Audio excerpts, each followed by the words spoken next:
Welcomes to all of you on my YouTube channel Manjeet science classes. So आज हम discuss करने वाले हैं क्लास 10th साइंस फिजिक्स के क्वेश्चन आंसर।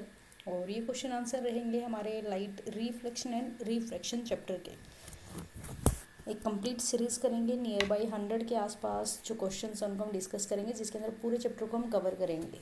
सो स्टार्ट करते हैं। Question number first, under which of the following condition of a concave mirror can form an image larger than the actual object। अब question में क्या बोला गया है कि जब हम कनकेव मिरर का यूज़ करते हैं तो उस टाइम पे जो इमेज बनेगी और इमेज का जो साइज़ है वो ज़्यादा होना चाहिए ऑब्जेक्ट के साइज़ से।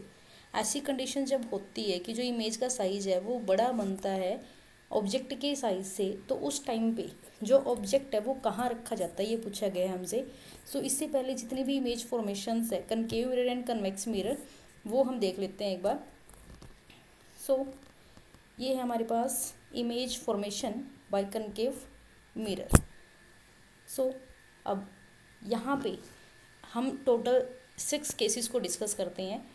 फर्स्ट है हमारे पास जब ऑब्जेक्ट रखा गया है इनफाइनाइट पोजीशन के ऊपर। अब अगर हमें इमेज फॉर्मेशन करनी है, चाहे वो कनकेव मिरर की हो चाहे वो कन्वेक्स मिरर की हो, तो उसके लिए हमें 4 रूल को याद करना है। फर्स्ट रूल क्या है, अगर कोई भी रे पैरेलल है प्रिंसिपल एक्सिस के, तो ये हमारे पास कनकेव मिरर है, ये हमारी प्रिंसिपल एक्सिस है। अगर कोई भी रे पैरेलल आएगी प्रिंसिपल एक्सिस के, तो रिफ्लेक्शन के बाद वो फोकस से पास करेगी। तो यहाँ पे कहीं हम पॉइंट लेते हैं फोकस, और ये हमारा centre of curvature. P point से सी तक का जो डिस्टेंस है उसको बोलते हैं रेडियस, रेडियस ऑफ कर्वेचर।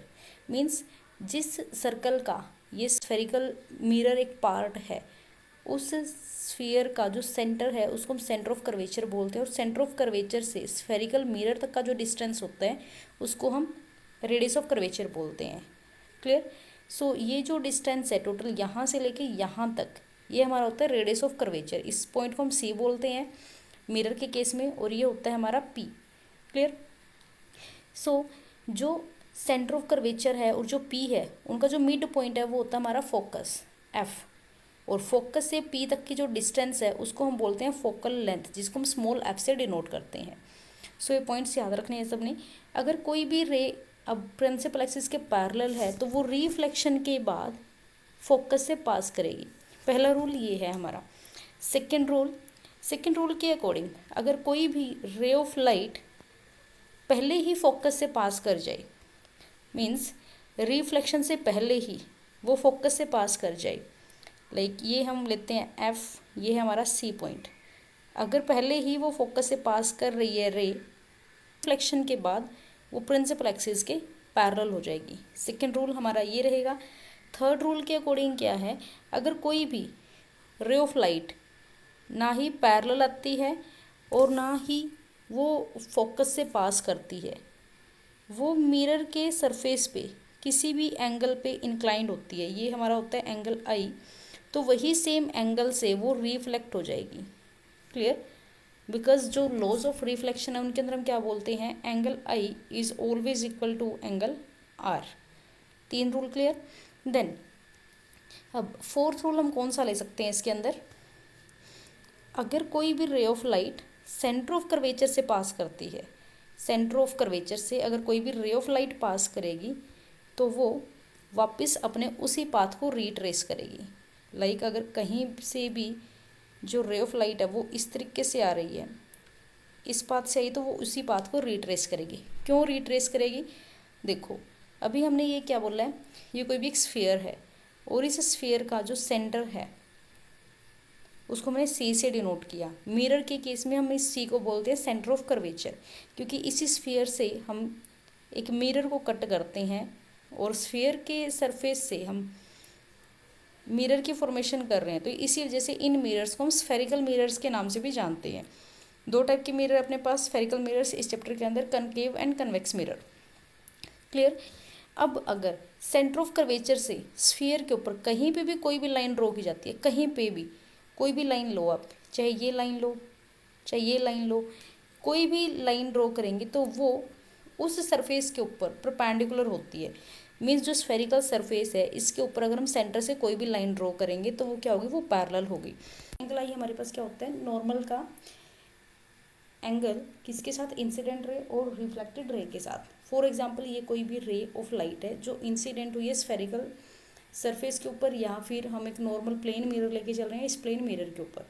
अब जहाँ पे ये रे स्ट्राइक करेगी इस मिरर के ऊपर, वहाँ से हम एक नॉर्मल ड्रॉ करते हैं।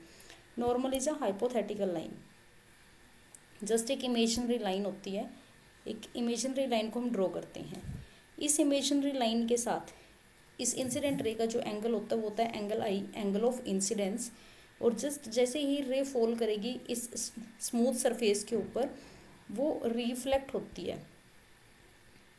अब ये है हमारे रिफ्लेक्टेड रे, और जो रिफ्लेक्टेड रे का एंगल बनेगा नॉर्मल के साथ वो होगा एंगल आर, और हमेशा एंगल आई एंगल आर के इक्वल होगा in case of reflection. Clear. अब हम यही केस डिस्कस करते हैं यहाँ पे। अब जो सरफेस, जो भी हमने पॉइंट लिया है, जो भी लाइन हम ड्रॉ कर रहे हैं सी से, सेंटर ऑफ कर्वेचर से, अभी कुछ टाइम पहले मैंने आपको बताया था कि जो सेंटर ऑफ कर्वेचर है उससे अगर हम स्फेरिकल सरफेस के ऊपर कोई भी लाइन ड्रॉ करेंगे तो वो क्या होगी, वो परपेंडिकुलर होगी। अगर परपेंडिकुलर होगी तो अब देखो, अगर परपेंडिकुलर लाइन हम ड्रॉ कर रहे हैं तो इंसिडेंट रे का जो एंगल है नॉर्मल के साथ वो क्या बनेगा, ये रे ऑफ लाइट है जो फॉल कर रही है, और हमने नॉर्मल कहाँ ड्रॉ किया था, हमने नॉर्मल भी इसी तरीके से ड्रॉ किया था। अगर नॉर्मल भी यही है और इंसिडेंट रे भी यही है, तो जो एंगल ऑफ इंसिडेंस है इस नॉर्मल के साथ जो इंसिडेंट रे उसका एंगल क्या बनेगा, एंगल ज़ीरो। अगर एंगल जीरो है तो रिफ्लेक्टेड एंगल क्या होगा, वो भी ज़ीरो होगा, क्योंकि हम क्या बोल रहे हैं, एंगल आई हमेशा इक्वल होगा एंगल आर के। क्लियर। सो दैट्स वाई मैंने बोला है कि अगर कोई भी रे ऑफ लाइट सी से पास करती है तो वो उसी पाथ को रिट्रेस करेगी, क्योंकि जिस एंगल से वो फॉल करती है उसी एंगल से वो वापस जाती है। क्लियर। सो ये थे हमारे पास रूल इमेज फॉर्मेशन के। इन्हीं 4 रूल्स का यूज़ करके हमने इमेज फॉर्मेशन करनी है मिरर्स के लिए। लेंसेज के लिए हम थोड़ा सा चेंज करेंगे रूल्स को, पहले मिरर के लिए इन्हीं 4 रूल को आपने यूज़ करना है। सो अगर कोई भी रे ऑफ लाइट पैरेलल है, अब यहाँ पे इनफाइनाइट पे जब ऑब्जेक्ट रखेंगे हम तो रे ऑफ लाइट क्या होंगी, पैरेलल होंगी। अगर रे ऑफ लाइट पैरेलल है तो वो रिफ्लेक्शन के बाद कहाँ से पास करेंगे, फोकस से, और जहाँ पे भी 2 लाइट हमारी मीट करेंगी वहीं पे इमेज बन जाएगी। सो जब इनफाइनाइट पे ऑब्जेक्ट रखा होता है तो उस टाइम जो रे ऑफ लाइट है वो मीट करती है फोकस के ऊपर। ऑब्जेक्ट की पोजीशन क्या है, इन्फिनिटी पे रखा है, इमेज कहाँ बनी, फोकस पे बनी। अब जब भी इमेज बन रही है इन फ्रंट ऑफ द मिरर तो वो इमेज हमारी रियल होगी, और रियल इमेज हमेशा इन्वर्टेड होती है, याद रखना हमेशा। हम याद रखते हैं वी ई से, V means virtual, E means erect. Virtual image हमेशा इरेक्ट होती है। एक सब्जेक्ट होता है वैल्यू एजुकेशन, वैल्यू एजुकेशन जो आजकल स्कूलों के अंदर पढ़ाया जाता है बच्चों को। वैल्यू, वैल्यू से वी याद रखना, ई से education. So V E means virtual and erect. Virtual image हमेशा इरेक्ट बनेगी, याद रखना यहाँ से। अगर वर्चुअल इमेज हमेशा इरेक्ट होते हैं तो रियल इमेज कैसी होगी, रियल हमेशा इन्वर्टेड होगी। क्लियर। सो सेकेंड केस है हमारे पास, अगर ऑब्जेक्ट हमारा रखा है सी से बियॉन्ड, ये हमारे पास कोई भी कनकेव मिरर है, ये हमारा हो गया एफ पॉइंट, ये सी, और यहाँ पे कहीं पे हमने ऑब्जेक्ट को रखा है। अगर ऑब्जेक्ट हमारा सी से बियॉन्ड रखा है, सी से परे रखा है, अब ray of light firstly parallel आएगी तो कहाँ से जाएगी, फोकस से जाएगी। क्लियर। सेकंड हम ये ले सकते हैं, अगर फोकस से पास कर रही है रिफ्लेक्शन से पहले तो रिफ्लेक्शन के बाद वो पैरेलल हो जाएगी, तो जहाँ पे भी 2 लाइट कट करेंगी, 2 रे ऑफ लाइट कट करेंगी वहीं पे इमेज बन जाएगी। तो हमारी इमेज बनी डाउनवर्ड डायरेक्शन में। अब यहाँ से मैं दिख भी रहा है इमेज कैसी है, फ्रंट ऑफ द मिरर है तो रियल है। क्लियर। और कैसी बनी है, उल्टी बनी है, इन्वर्टेड है। अब साइज़ देखो, यहाँ पे ये ऑब्जेक्ट का साइज़ था और ये हमारी इमेज का साइज़ है, तो इमेज कैसी बनी है, उल्टी बनी है और छोटी बनी है, smaller than the object. Clear. So ये था हमारा सेकंड केस। सेम ऐसे ही हम थर्ड केस लेंगे। अब देखो जो इमेज फॉर्मेशन यहाँ पे की हुई है उसके अंदर लिया कि एक रे हमारी पैरेलल आएगी प्रिंसिपल एक्सिस के, दूसरी सी से पास कर दी, जबकि हमने कहाँ से पास की, हमने फोकस से पास की। जब रे ऑफ लाइट फोकस से पास करेगी तो वो पैरेलल हो जाएगी, तभी भी रे यहीं पे कट करेगी। सो ये कोई इशू नहीं है कि आप कौन से वाली रेज को याद कर रहे हो, आपको जस्ट रूल पता होनी चाहिए, रूल के अकॉर्डिंग आप इमेज फॉर्मेशन कर सकते हो। देन थर्ड, अगर ऑब्जेक्ट रखा है हमने सी के ऊपर, अब कोई भी रे का यूज़ करो, पैरेलल आ रही है तो प्रिंसिपल एक्सिस से जाएगी, फोकस से जाएगी, और अगर फोकस से जा रही है तो प्रिंसिपल एक्सिस के पैरेलल हो जाएगी रिफ्लेक्शन के बाद। कहाँ पे मीट की रे, दोनों की दोनों जो रे जहाँ पे मीट करेगी वहीं पे इमेज फॉर्मेशन हो जाएगी। अब देखो सी पे कट हुई है, सी पे कट हुई तो सी पे ही ऑब्जेक्ट है और सी पे ही इमेज है, बट साइज दोनों का सेम है और उल्टी है। जो ऑब्जेक्ट है वो ऊपर की साइड है, जो इमेज है वो नीचे की साइड है, बट साइज दोनों का सेम है। अब देखो यहाँ से एक चीज़ याद करो, सबसे पहले जब ऑब्जेक्ट बहुत दूर था तो इमेज हमें पॉइंट साइज मिली थी यहाँ पे एफ के ऊपर, यहाँ पे पॉइंट साइज इमेज है। क्लियर, जो साइज है इमेज का वो पॉइंट साइज है। जब इमेज थोड़ा सा आगे आई, इन्फिनिटी से थोड़ा सा आगे आई और सी से थोड़ा सा पीछे है, तो जो ऑब्जेक्ट थोड़ा सा आगे आया और थोड़ा सा सी से पीछे है, तो उस टाइम पे जो इमेज है वो एफ से थोड़ा सा आगे की साइड मूव की। अब इमेज इस साइड जा रही है, इमेज इस साइड जा रही है और ऑब्जेक्ट इस साइड आ रहा है। ठीक है, तो इमेज हमारी बनी सी और एफ के बीच में, पहले एफ पे थी अब बनी सी एंड एफ के बीच में। थर्ड केस के अंदर जब हमने ऑब्जेक्ट को थोड़ा सा और आगे लिया, ऑब्जेक्ट को थोड़ा सा और आगे लेंगे तो इमेज भी थोड़ा सा आगे चली जाएगी। अब ऑब्जेक्ट पहले कहाँ था, सी से पीछे, अब हमने ले लिया सी के ऊपर। ठीक है, पहले इमेज कहाँ थी, एफ पे, फिर इमेज बनी एफ और सी के बीच में, अब इमेज कहाँ जाएगी, सी पर, तो इमेज भी हमारी उस साइड खिसक गई। इमेज इस साइड जा रही है, ऑब्जेक्ट इस साइड मूव कर रहा है, ये चीज़ हमेशा याद रखना। और जैसे जैसे चीज़ आगे रखती है, जैसे जैसे जो ऑब्जेक्ट आगे आएगा तो वैसे वैसे उसका साइज बढ़ता रहेगा। अब नेक्स्ट हमारे पास है फोर्थ केस। अब यहीं से आइडिया कर लगाओ, पहले अभी सी पे ऑब्जेक्ट था तो ऑब्जेक्ट अब कहाँ आ सकता है, सी और एफ के बीच में, तो यहाँ पे अब आगे जो ऑब्जेक्ट है वो सी और एफ के बीच में आएगा। अब हमारा ऑब्जेक्ट है सी और एफ के बीच में, अब वही सेम रूल करेंगे। हमारा सी ऑब्जेक्ट कहाँ रखा हुआ है, सी और एफ के बीच में, तो इसके पैरेलल है तो रिफ्लेक्शन के बाद फोकस से पास कर जाएगी। ठीक है, सेकेंड रूल, अगर वो पहले ही फोकस से पास कर रही है, पहले ही स्टार्टिंग में ही रिफ्लेक्शन से पहले ही अगर फोकस से निकल रही है तो रिफ्लेक्शन के बाद वो पैरेलल हो जाएगी। रिफ्लेक्शन के बाद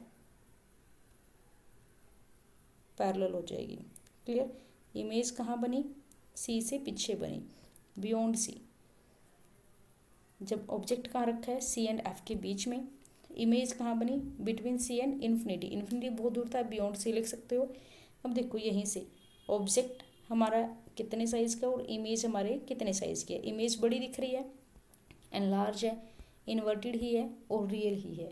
जब तक इमेज इन्वर्टेड रहेगी तब तक इमेज हमारी रियल बनेगी। क्लियर, या फिर आप ये याद रख सकते हो, जब तक image in front of the mirror बनेगी तब तक इमेज हमारी रियल होगी। क्लियर, नेक्स्ट, अभी ऑब्जेक्ट था सी और एफ के बीच में, अब नेक्स्ट पॉइंट क्या है, एफ। अब ऑब्जेक्ट आएगा एफ पे, इमेज और दूर चली जाएगी, अभी सी से पीछे थी, अभी इन्फिनिटी पे बनेगी। सो यहाँ से कोई भी रूल ले सकते हो, जो मैंने आपको चारों रूल करवाए हैं, चारों रूल में से भी कोई सा भी रूल आप यूज़ कर सकते हो। ये एफ, ये हमारा है सी पॉइंट, जब ऑब्जेक्ट रखा एफ के ऊपर, पैरेलल है तो कहाँ से जाएगी, फोकस से। सेकेंड हम कौन सा ले सकते हैं रूल, ये वाला भी ले सकते हैं, ये एंगल आई और यहाँ भी एंगल आर बनेगा सेम, और जब लाइट यहाँ से पास करेंगी तो कुछ इस तरीके से जाएगी लाइट, और हमें लगेगा कि जो रेज है वो पैरेलल है एक दूसरे के, पैरेलल तो कहाँ जाके मिलेगी, इनफाइनाइट पॉइंट पे कहीं जाके मिलेगी। सो यही यहाँ पे शो कर रखा है, चाहे आप सी से पास करवाओ रे को या फिर आप एंगल आई एंगल आर का यूज़ करो। क्लियर, इमेज कैसी है, हाईली एंड लार्ज बनेगी, बहुत बड़ी बनेगी। अगर आपकी इमेज इनफाइनाइट पॉइंट पे बन रही है तो इन्वर्टेड होगी और रियल होगी। एंड नाउ फिफ्थ पॉइंट, अब और कहाँ पे ऑब्जेक्ट जा सकता है, एफ से आगे और पी के बीच में, तो वही है हमारा लास्ट पॉइंट। अगर ऑब्जेक्ट हमने लिया एफ और पी के बीच में, अब एफ और पी के बीच में जब ऑब्जेक्ट को लेंगे तो वही रूल्स के अकॉर्डिंग ये हमारा एफ पॉइंट, ये पी पॉइंट, रे पैरेलल है प्रिंसिपल एक्सिस के, तो फोकस से पास करेगी रिफ्लेक्शन के बाद। फोकस से पास की, लाइन सीधी खींचनी है, सिर्फ इतना ध्यान रखना है। अगर एंगल आई एंगल आर के अकॉर्डिंग चेक करें तो कुछ इस तरीके से हमारी जो रे है वो मूव करेगी, और जैसे हम इनको एक्सटेंड करके देखेंगे पीछे की साइड तो हमें लगेगा कहीं ना कहीं ये रेज मिल रही है, और जहाँ पे ये रे कट करेंगे वहीं पे हमारी इमेज फॉर्मेशन होगी। अब यहाँ से देख सकते हैं ऑब्जेक्ट का साइज़ ये था और इमेज का साइज़ ये है। इमेज हमारी हाईली एनलार्ज बनी है। कहाँ बनी है? बिहाइंड द मिरर बनी है और सीधी बनी है। जैसे ऊपर की साइड ऑब्जेक्ट रखा हुआ था वैसे ही ऊपर की साइड इमेज बनी है, इरेक्ट बनी है और वर्चुअल बनी है। क्लियर? सो ये थे हमारे image formation by using concave mirror. ऐसे ही कन्वेक्स मिरर से भी हम इमेज फॉर्मेशन करते हैं। एक चीज़ और ध्यान रखना है यहाँ से, जो भी हमारे पास कनकेव मिरर है, अब कनकेव मिरर क्या कर रहा था? लाइट्स को कन्वर्ज कर रहा था, एक पॉइंट पे मीट करवा रहा है। जितनी भी लाइन है वो सारी एक पॉइंट पे मीट कर रही है, मीन्स जो लाइट है वो एक पॉइंट पे फोकस कर रही है। सो दैट्स वाई जो कनकेव मिरर है इसको हम कन्वर्जिंग मिरर के नाम से भी जानते हैं। और सेम ऐसे ही अगर हम बात करें कन्वेक्स मिरर की, सो यहाँ पे भी हमारे पास दो टाइप की इमेज फॉर्मेशन होती है बाय यूजिंग कन्वेक्स मिरर, वही सेम रूल्स का यूज़ करके। अब हम बात करते हैं कन्वेक्स मिरर की। कन्वेक्स मिरर हमारा इस टाइप का पोर्शन होता है, इस टाइप का मिरर होता है जिसके अंदर लास्ट जो रिफ्लेक्टिंग सरफेस है वो हमारा बाहर की साइड होता है।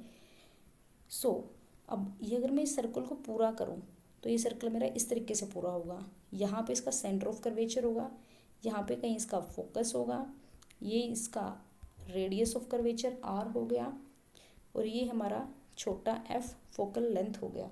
सो जितने भी डिस्टेंस है वो राइट हैंड साइड में मेज़र किए जा रहे हैं। राइट हैंड साइड में मेज़र किए जा रहे हैं तो in case of convex mirror F भी हमारा पॉजिटिव होगा, रेडियस भी हमारा पॉजिटिव होगा। क्लियर? जो इमेज फॉर्मेशन है, जो इमेज बनेगी वो हम देखेंगे कहाँ पे बनेगी। अब देखो, अगर हम पॉइंट कंसिडर करते हैं, एक तो होता है हमारा इनफाइनाइट पॉइंट बहुत दूर। अगर हम वो कंसिडर करें कि जब बहुत दूर से लाइट आ रही है तो बहुत दूर से लाइट कैसे आती हैं? पैरेलल आती हैं, प्रिंसिपल एक्सिस के पैरेलल रेज आएंगी, तो हम प्रिंसिपल एक्सिस के पैरेलल रेज लेते हैं। रिफ्लेक्शन के बाद जो रेज हैं वो कहाँ से पास करती हैं? वो फोकस से पास करते हैं। मिरर के पीछे तो रे जा नहीं सकती, तो जो रे है वो टकरा के ऐसे चली जाएंगी उसी साइड। जब जो पर्सन है वो देखेगा रेज को तो उसको ये नहीं पता लगेगा कि जो रेज है वो ऐसी आई थी और फिर पीछे से सीधी आई थी, उसको लगेगा कहीं ना कहीं मिरर के पीछे से आ रही है। और जब इन रे को हम एक्सटेंड करके देखेंगे तो फोकस के ऊपर इमेज बनेगी। सो इसलिए बोला गया है यहाँ पे देखो, जो इमेज है जब इनफाइनाइट पॉइंट से रेज आ रही होती हैं तो कहाँ बनेगी? फोकस पे बनेगी। फोकस पे बने तो पॉइंट साइज बनी है, पॉइंट साइज इमेज बनेगी। बिहाइंड द मिरर इमेज कैसे बनती है? वर्चुअल बनती है और इरेक्ट बनती है। क्लियर? यहाँ पे हमें पोजीशन भी बताई हुई है कहाँ बनेगी, बिहाइंड द मिरर बनेगी। सो अब ये जो कन्वेक्स मिरर है ये क्या कर रहा है? ये लाइट को फैला रहा है, और जो मिरर लाइट को फैलाने का काम करता है, बिखेरने का काम करता है, उसको हम बोलते हैं डाइवर्जिंग मिरर। सो कनकेव मिरर हमारा होता है डाइवर्जिंग मिरर, ये डाइवर्ज करता है रे ऑफ लाइट्स को। क्लियर? इमेज फॉर्मेशन को डिस्कस करते हैं। जब ऑब्जेक्ट रखा गया है पी एंड इनफाइनाइट पॉइंट के बीच में, सो वही सेम होगा। जब रे प्रिंसिपल एक्सिस के पैरेलल आएंगी तो पैरेलल होने के बाद वो फोकस से अपीयर होंगी या फिर वो फोकस से पास करेंगी।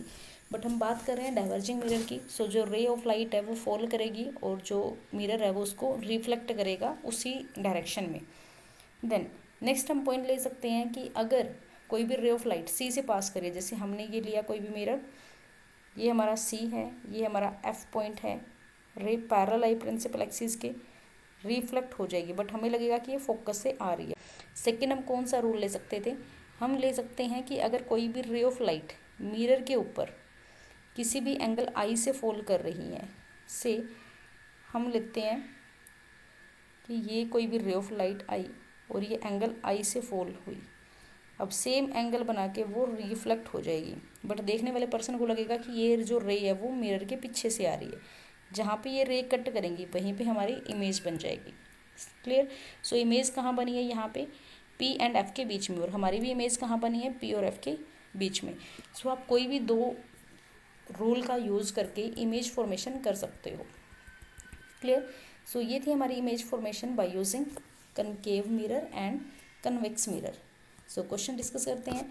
फर्स्ट क्वेश्चन क्या था कि कहाँ पे हम ऑब्जेक्ट को रखें कि जो इमेज है हमारी वो एनलार्ज बने। अब देखो कौन सा ऐसा केस आया था जब हमारा जो ऑब्जेक्ट है वो रखा गया था पी एंड एफ के बीच में। जब उस टाइम पे हमारी जो इमेज है वो एनलार्ज भी बनी थी बट इरेक्ट एंड वर्चुअल बनी थी, वर्चुअल एंड इरेक्ट बनी थी। अब ऑप्शन देखते हैं कौन कौन से हैं।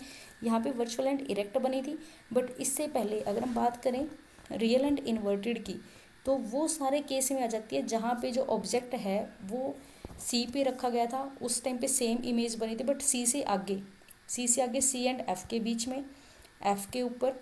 जब ये दो केस हमारे आए थे और एक केस ये था, उस टाइम पे इमेज हमारी एनलार्ज बनी थी। अब ऑप्शन चेक करते हैं कौन कौन से ऑप्शन दिए हुए हैं। First, when object is placed at a distance equal to the radius of curvature. यहाँ पे जो ऑब्जेक्ट का साइज है वो सेम होगा इमेज के साइज के, तो ये आंसर नहीं होगा क्योंकि हमसे ज़्यादा पूछा गया कि बड़ा साइज।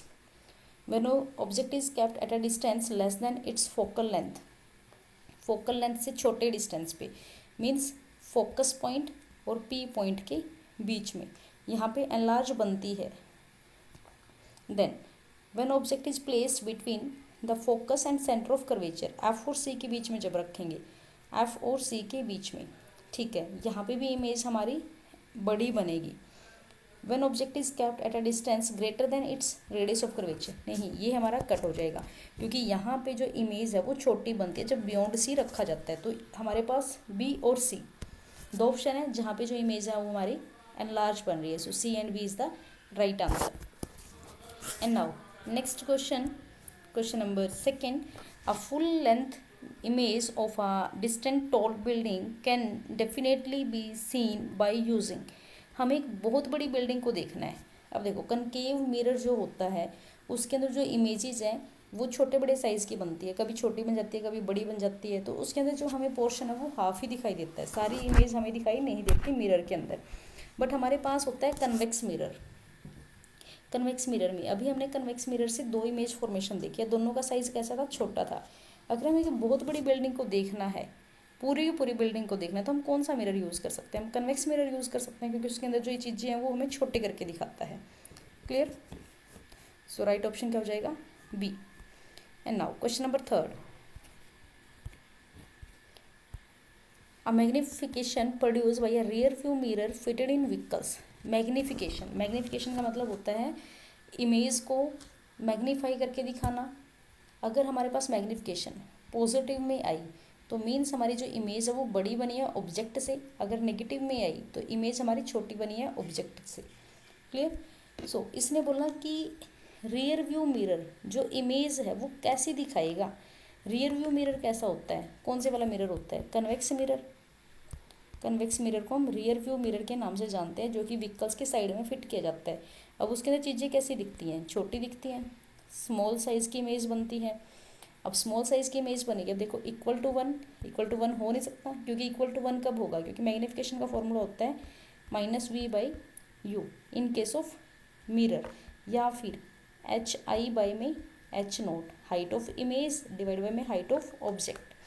अब देखो हाइट ऑफ इमेज तो छोटी बनती है ऑब्जेक्ट की हाइट से। अगर दोनों का साइज इक्वल होता तो हमारे पास आती है मैग्निफिकेशन 1। अब साइज इक्वल नहीं है, ऊपर वाला साइज छोटा है, नीचे वाला साइज बड़ा है। अब छोटे नंबर को आप बड़े नंबर से डिवाइड करोगे तो क्या आएगा, <1। So right answer is option A, <1। Next question number 4, rays from sun converge at a point 15 centimetre in front of a concave mirror. अब इसने बोला कि जो सन से रेज आ रही है वो 15 सेंटीमीटर के ऊपर कन्वर्ज करती हैं। कोई भी कनकेव मिरर है, जब रे सन से आ रही है तो पैरेलल आ रही है और वो कन्वर्ज कर रही है 15 सेंटीमीटर पे, मतलब जो फोकल लेंथ है वो 15 सेंटीमीटर दी हुई है। Where should an object be placed so that the size of its image is equal to the size of the object. अब इसने क्या बोला कि हम ऑब्जेक्ट को कहाँ पे रखें कि जो इमेज का साइज है और ऑब्जेक्ट का साइज है वो इक्वल हो जाए। अभी देखो कनकेव मिरर के केस में इमेज फॉर्मेशन अभी पढ़ी थी हमने। अगर ऑब्जेक्ट सी पे रखा गया है तो वहाँ पे जो इमेज का साइज है और ऑब्जेक्ट का साइज है वो इक्वल होगा। अब फोकल लेंथ कितनी दी है, फोकल लेंथ हमें दी है 15 centimetre. Clear? 15 centimetre focal length है, तो जो रेडियस ऑफ कर्वेचर है वो कितना होगा, 15 + 15 30 सेंटीमीटर, क्योंकि जो फोकस है वो हमारा मिड पॉइंट होता है रेडियस ऑफ कर्वेचर का, because 2f is equal to r। अब f कितना दिया हुआ है, 15 × 2 इज इक्वल टू 30, तो रेडियस ऑफ कर्वेचर की वैल्यू कितनी आ गई, 30। तो ऑब्जेक्ट कहाँ रखा गया है, 30 centimetre in front of the mirror. अगर हम 30 सेंटीमीटर पे रखेंगे तो इमेज का साइज और ऑब्जेक्ट का साइज क्या हो जाएगा, सेम हो जाएगा। Clear. Next question number 5th, in torches, search lights and headlights of vehicles the bulb is placed. Torch के अंदर, सर्च लाइट के अंदर और हेडलाइट्स, जो व्हीकल्स की हेडलाइट्स है उनके अंदर बल्ब कहाँ पे प्लेस किया जाता है। देखो कॉमन सी बात है, अब आपने सीआईडी देखा होगा तो वहाँ पे जो सर्च लाइट है उनके अंदर जो लाइट है वो कैसे जाती है, वो पैरेलल जाती है, रेज पैरेलल जाती है, इक्वली रोशनी होती है हर जगह पे।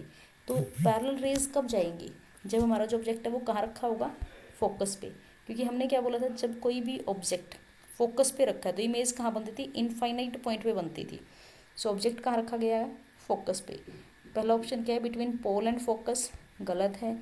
Very near to the focus of the reflector, ठीक है, फोकस के आसपास बिल्कुल पास में रखा गया है। Between focus and centre of curvature, ये भी गलत है। At the centre of curvature, ये भी गलत है। Clear. Next question number 6,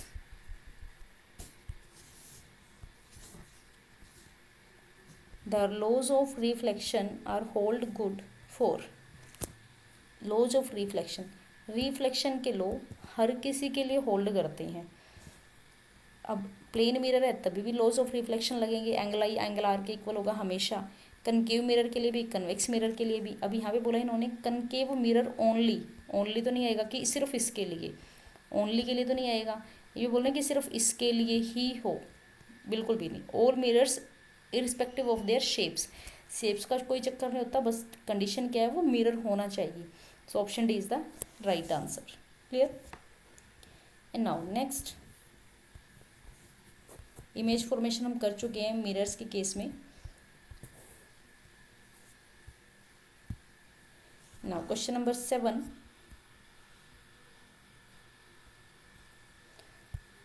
which of the following can make a parallel beam of light when light from a point source is incident on it। Question क्या बोल रहे हैं कि which of the following can make a parallel beam of light। अब इनमें से कौन parallel beam of light को जनरेट करेगा, कब, when light from a point source is incident on it. कि कोई भी, चाहे वो कनकेव लेंस है चाहे वो कन्वेक्स लेंस है, वहाँ पे जो लाइट है वो फॉल कर रही है किसी भी सोर्स से, लाइट सोर्स से, वो उसके ऊपर फॉल करते ही पैरेलल बीम की फॉर्म में उसको कन्वर्ट कर रहा है। अब देखो लेंसेज के बारे में मैंने अभी तक आपको नहीं बताया है, पहले मिरर से चेक करो। यह है concave mirror, concave mirror as well as convex lens, convex mirror as well as concave lens, to plane mirror placed at 90 degree to each other, concave mirror as well as concave lens।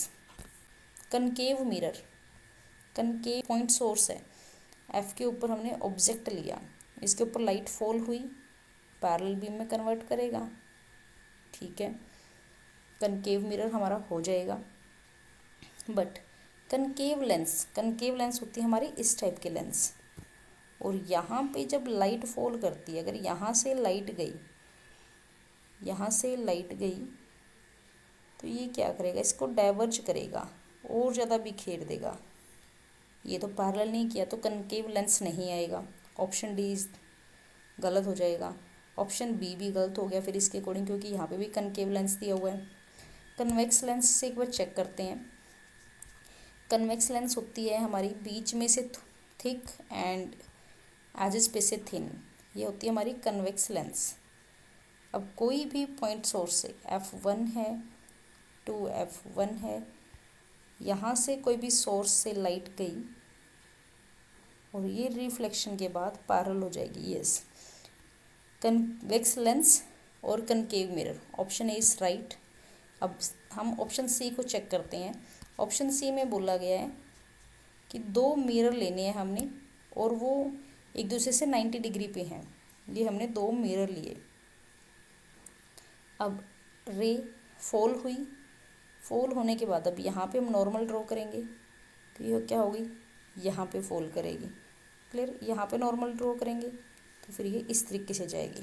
ठीक है, यहाँ से भी रे कैसे हुई, parallel, ये वाली जो दोनों रेज हैं ये एक दूसरे के पैरेलल हैं, तो पैरेलल रेज हमें मिल रही है, तो option A and C is the right answer. Clear. And now next question, question number 8 centimetre all pin is placed vertically in front of a concave mirror. Object की height हमें दी 10 mm और object हमेशा upward direction में होता है तो value positive होगी। HI इमेज की हाइट हमें दी हुई है 5 mm। अब कहाँ पे बनी है, placed vertically in front of the concave mirror. अब 5 mm long image of the all pin is formed at 30 centimetre in front of the concave mirror. सामने बनी है तो नेगेटिव होगी। Focal length of this mirror is, focal length हमने बतानी है। HI में H0 हमें दिया हुआ है। इसके अलावा इमेज बनी है हमारी 30 सेंटीमीटर के डिस्टेंस पे। ठीक है, माइनस में होगी अगर मिरर के सामने बनी है तो। अब इमेज हमारी V पे बनी। अब देखो इमेज की जो हाइट है वो छोटी है ऑब्जेक्ट के हाइट से। हमारे पास दो ही केस ऐसे थे जहाँ पे इमेज हमारी स्मॉल साइज़ की बनती है। कौन कौन से थे, जब ऑब्जेक्ट हमारा इनफाइनाइट पे रखा हुआ था तब, जब इनफाइनाइट पे ऑब्जेक्ट होता है इमेज बनती है फोकस के ऊपर। और सेकंड था हमारा इनफाइनाइट और सी के बीच में, क्योंकि जब बियॉन्ड सी इमेज होती है तो हमारी जो ऑब्जेक्ट होता है तो हमारी इमेज बनती है एफ और सी के बीच में। जब सी पे ऑब्जेक्ट आता है तो इमेज का साइज और ऑब्जेक्ट का साइज इक्वल हो जाता है, तो ये होगा नहीं, इन दोनों में से कुछ भी हो सकता है। अब देखो वी हमें दी हुई है 30 सेंटीमीटर, वी हमें 30 सेंटीमीटर दिया हुआ है। यू चेक करना है हमने, एफ हमें नहीं बताया हुआ। सो यहाँ से कैसे निकाल लेंगे हम, अगर हम फॉर्मूला यूज़ करें m is equal to minus V by U, या फिर माइनस वी बाई यू में से हमारे पास v है u नहीं है। ओके, एक हमारे पास दूसरा फॉर्मूला होता है मैग्नीफिकेशन फाइंड आउट करने का, m is equal to H I by H nought. H I कितना है 5 माइनस के, एच नोट कितना है 10, 1/2। m की वैल्यू आई हमारे पास -1/2। अब m की वैल्यू यहाँ पे पुट कर देते हैं। अगर हम यहाँ पे वैल्यू पुट करें m की जगह पे, अब यहाँ से हमारे पास -1/2 m की वैल्यू आई। फॉर्मूला क्या होता है, m is equal to minus V by U H I by H nought. इससे हमने वैल्यू निकाल ली, इसकी वैल्यू आई -1/2। अब v कितना है हमारा, v हमें दिया हुआ है -30, u हमें पता नहीं, माइनस माइनस क्या हो जाएगा प्लस हो जाएगा। सो अब यहाँ से ये प्लस हो गया, -1/2 is equal to 30/u, u is equal to 60, u is equal to 60 minus के u की वैल्यू आ गई। अब हम f की वैल्यू कैलकुलेट करते हैं। अब हमारे पास क्या होता है, मिरर फॉर्मूला होता है। मिरर फॉर्मूले के अकॉर्डिंग क्या होता है, 1/f is equal to 1/v plus 1/u। f निकालना है 1/v। अब यहाँ से एलसीएम ले लेते हैं,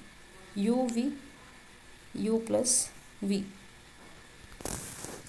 हमने कैलकुलेट करना है f, ये हमारे पास वैल्यू है 1/f की, तो इन्वर्स कर देते हैं इसको, uv डिवाइड बाई में u plus v is equal to f।